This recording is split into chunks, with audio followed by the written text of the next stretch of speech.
to try out the Pig. The reason I was hesitant for this pick was because the starter's tied to a Gift Monkey and Tepig's being Pansage, who is not great for Roxy and Berg.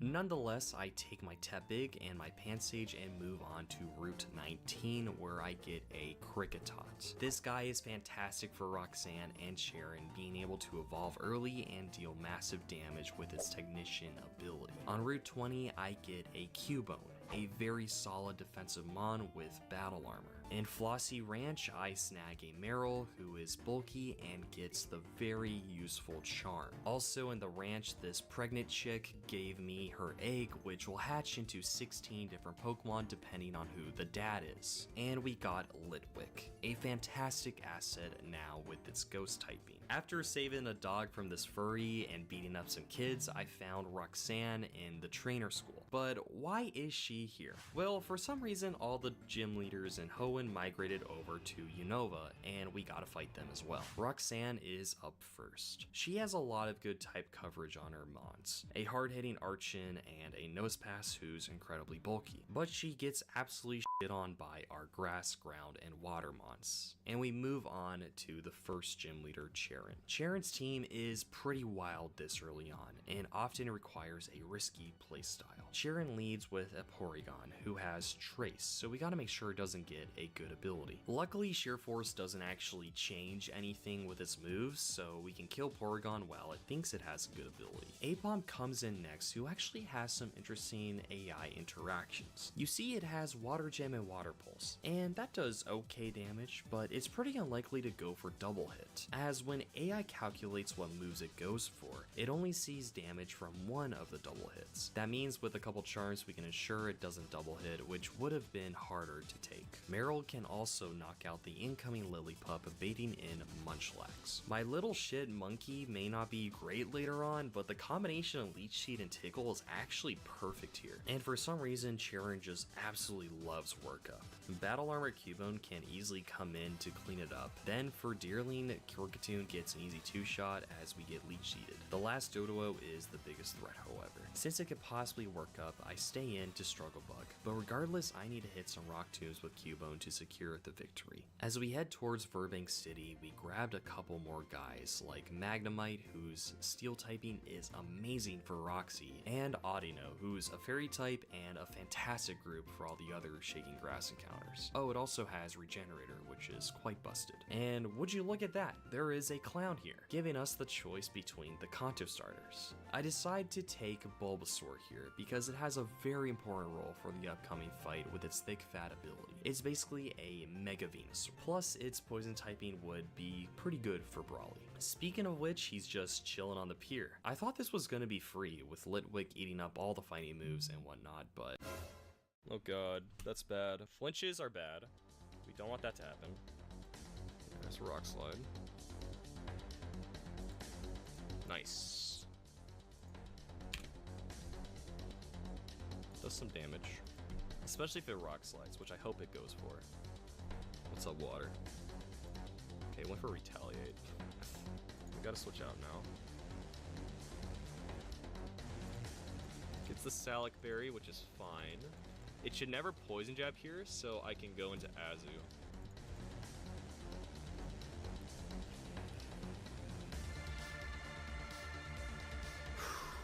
Alright, we're dead to crit. We got this, though.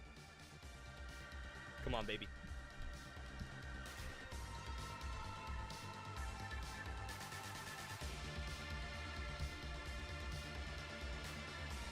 Nice. Kricketune cry? Hell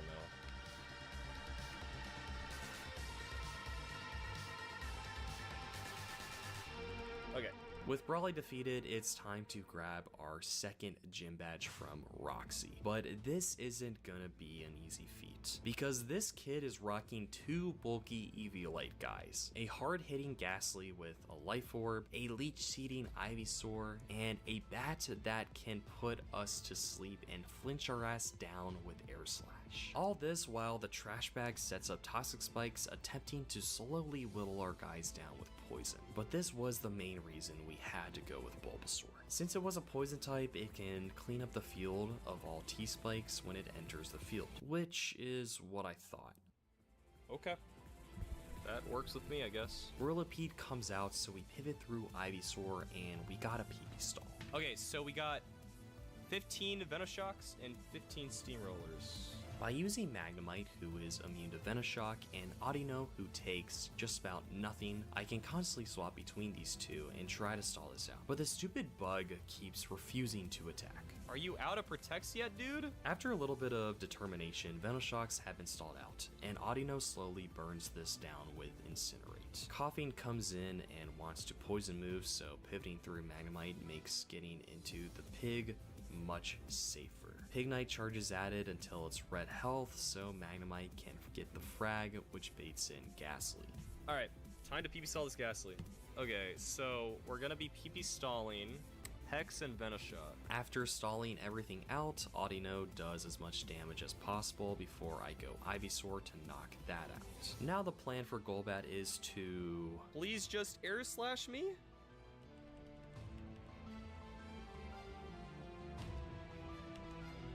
Unlucky. Okay. Come on, baby. Please hit. Please hit. Okay, nice. It's +4. No flinch.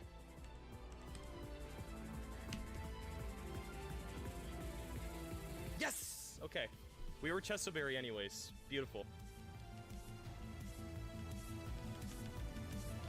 Let's go. Finally, Ivysaur got Struggle Bugged, Binded, and Sludged on, and we successfully get our second gym badge. We set our sights for the beautiful city, and for me, where I want to go is the sewers. This is a prime location for two young kids to get jumped, but in return, we got rewarded with a crab and a bat, as well as a busted land shark. Oh my god! There was also another clown who gave us a Johto starter, and we gotta go with our big boy, Typhlosion. Now we just gotta hope it's Flash Fire instead of Blaze.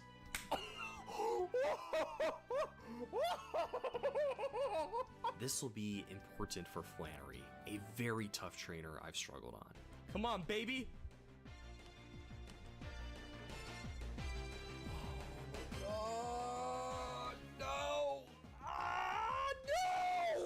But for now, it's time for old man Watson to get beat up. He ain't pulling any punches. Lightball Pikachu is a threat, as goes for the Life Orb Manectric. Air Balloon removes Magneton's weakness for a bit, and Volbeat Tinted Lens makes it so resists virtually don't exist. And with a combination of red cards, eject buttons, and volt switches, positioning in this fight can get a little finicky. This is where our Tepig starter comes in clutch. He is Fire Ground type, which is fantastic here. First up is Pikachu, who gets sucked off by Giga Drain. Manectric comes out, and the strategy for this mutt is to slowly whittle it down with his Life Orb chip. So by constantly switching between Audino and Gabite, Manectric's health gets lower and lower. But I don't let it die yet. I want Azu to get the final blow to bait in Magneton. Marowak can easily come in on the Thunderbolt, and we just gotta hit our moves. Alright, we gotta hit a Rock Tomb and a Boomerang. Come on, baby. Come on.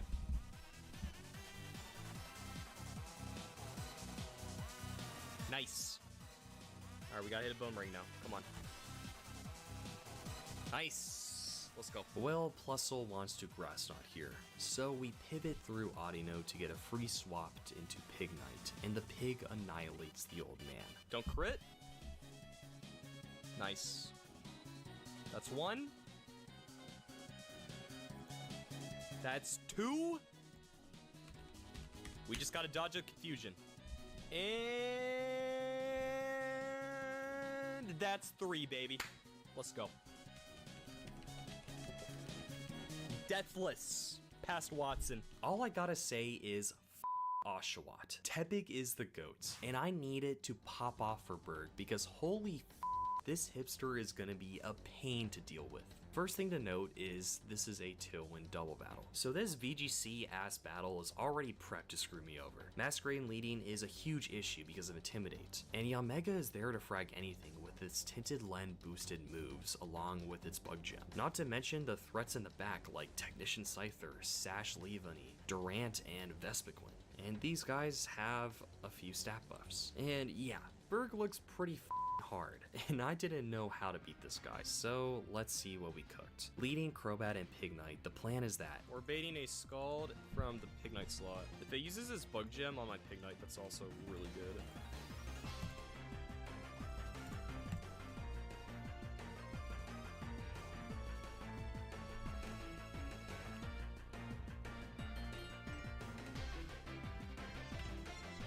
What's up, Static Saurus? What's up, buddy? Good to see you, man.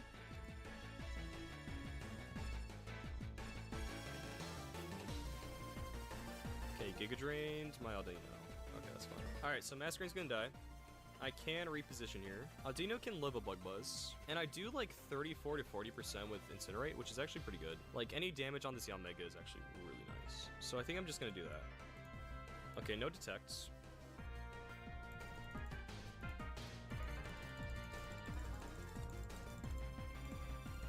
I hope it doesn't attack Crobat. I need my Crobat HP. Oh, huge dodge! Oh! Oh, that is huge. that dodge was huge. But I want Crobat as healthy as possible, so I swap into Magnemite. Come on. Attack my Magnemite. Okay, big?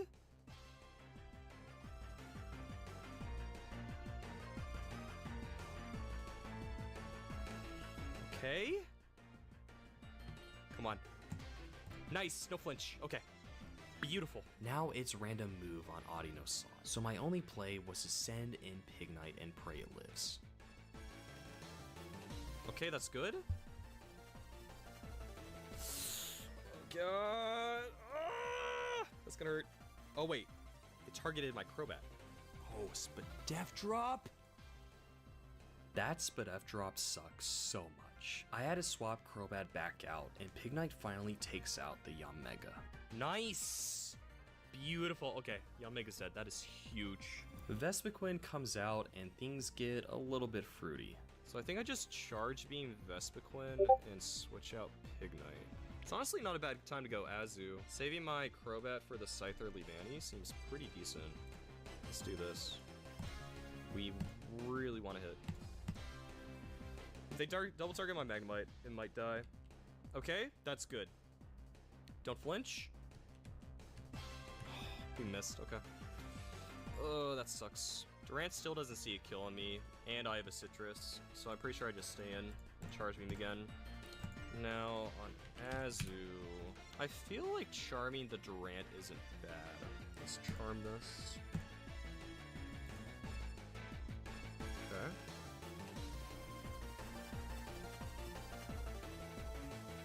Hit it. Are you serious, dude? What? This isn't very good. Those two charge beam misses and that flinch might make me white, but I think my safest play here might be to sack to get a free switch in. We're just gonna go on now. For the love of God, please just hit it. Alright, see ya.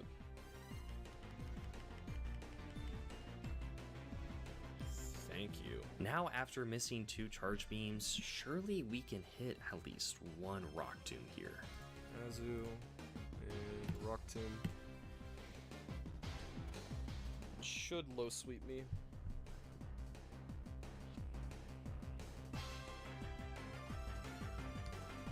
Nice. Hit the Rock Tomb. Nice, okay. Okay, now the fight is back in my control. But both of these guys see kill on Azu, so I just go Magnemite here, and I can finally kill this stupid Durant. Oh my god, that did something. No! Dude, can I get a break? Can I please get a break, dude? Oh my gosh. Yeah, this game. Let's try this again. For the love of God, man. Please.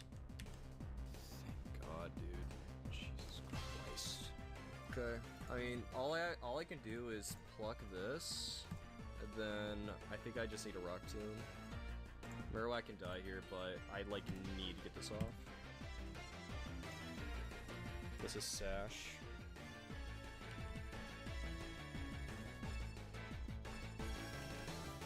Oh!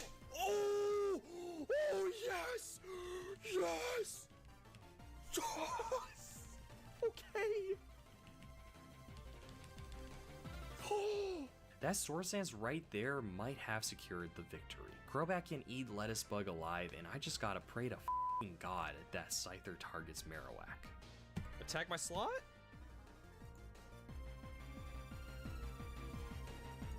You're dead? Attack my Marowak slot, please? It's a random target. Don't crit.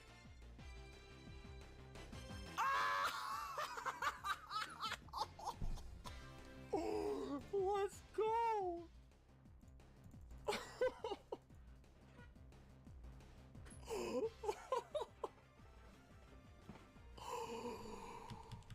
Oh my gosh. And with that, the third gym badge is in our hands. But was it worth it? After all, to secure the victory, I had to feed my beloved Audino into the bugs. Audino was the reason I could get this far. I couldn't PP stall my way through Roxy without her. So was throwing her out to protect my ass, like, very worth it? It absolutely was, cause fuck this big ass city, I'm off to take over the world. If it means I gotta throw away trash to win, I'm 100% doing it, because literally anything can be replaced, just like this Victini. The Gift Trico. Which, oh god, wait, what did I use?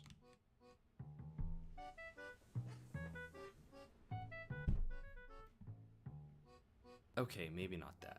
Stantler is my guy though. We also caught a few more guys like Tauros, Panpour, Drowsy, and oh my gosh! Let's freaking go, dude. plus there's also a miner here giving away free fossils. Helix Fossil. Okay. Lord Helix is gonna be huge for the next upcoming Flannery. She has a simple-minded gimmick, White Herb plus Overheat. Also, being a fire specialist, you gotta expect Sun to be there too from her Drought Torkoal. So you'd expect Omastar to be good here. But there is somebody else that has the fire to burn Flannery down, and that is Kevin the Tauros. Now, in this game, the move strength got a few changes. It is now a 100 base power move, and it has a 10% chance to raise your attack. So you know what that means. It is the ultimate stab move for sheer force Kevin. Slap a life orb on that dog and you're gonna see a bull commit some war crimes. I lead Omastar here and our Shucka Berry helps us against the Torkoal. We take the earth power and then kill with an ancient power. Houndoom comes out and wants to solar beam. So I go hard Tauros here and unleash the power. With Flannery clapped, we can now go fight the next gym. But before that, we grab a quick ride into Anvil Town to suss out another clown who gives us a Hoenn starter. I decided to go with Trico, cause Sceptile is dragging grass in this game. Anyways, Elisa here is a triple battle. So whatever crack den cook you made for double battles, this is 10 times harder. Especially when the fight is purely designed for this format. Notice that all of Elisa's Pokemon have abilities that get buffed with electric attacks. And every single one has a spread, move, discharge. Yeah, I reckon you can figure it out. Fortunately, I do have a few ground and grass types for this fight, but with discharge getting spammed everywhere, getting cucked by paralysis can be a huge issue, and I might have some experience with that.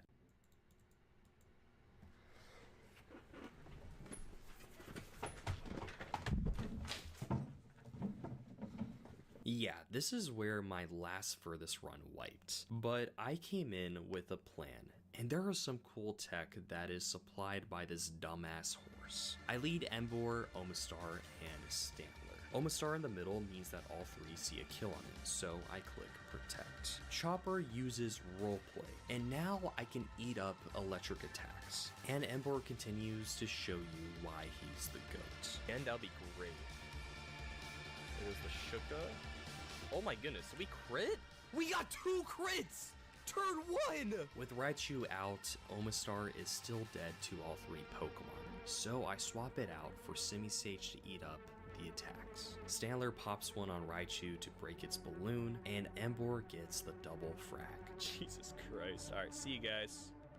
Have a good day. With the final 3 Pokemon left on the field, all seen kills on the monkey, the only play I could make was to send Omastar back out and pray that it survives. Alright, just 1 discharge, please. That's it. Come on, let me see a Flare Blitz. Air Slash, beautiful. Lunge, okay, nice. Beautiful.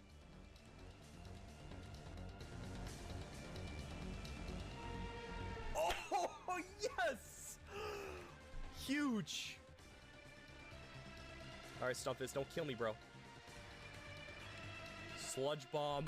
Oh my goodness. You're dead. You're protecting. And you're dead.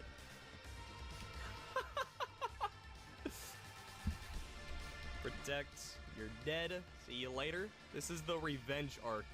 Oh my goodness. This is insane. With Emolga left on the field, Sandler dumps on the squirrel, and we grabbed our 4th gym badge. We are now out of early game, which is so exciting. But just as I thought the triples were over, Big Bikey Charles comes at me. But having over-leveled Pokemon kinda makes this fight free. I think this dies. Wait, does it not? X-Scissor.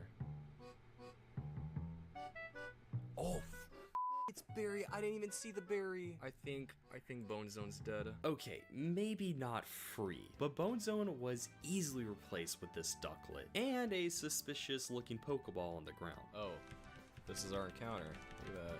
There was also a clown here giving away the Sinnoh starters. I decided to grab the monkey because of our upcoming fight with Norman. Now, normally, normal types are kind of a pain to deal with, having only 1 weakness and they hit like a truck. So once again, I'm very thankful for that chick who gave us the ghost type. I lead Lampent on Vigoroth. Since we are holding an air balloon, Vigoroth can only hit us with Sucker Punch, so I've really chipped this down with Will-O-Wisp. Surprisingly, Tauros comes out, because Switch AI doesn't see the air balloon, and Bull can't do anything to me, so it dies to burn, and Kecleon then comes in.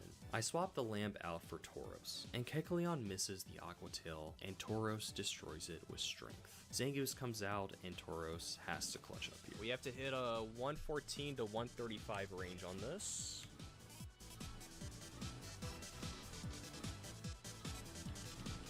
Easy range. Slacking is next, so I chucked in our pre-damage Omastar to always bait Seed Bomb later. And on the truant turns, we deal damage and protect every turn it attacks. Finally, we go to Infernape on the Seed Bomb and fist the little rat.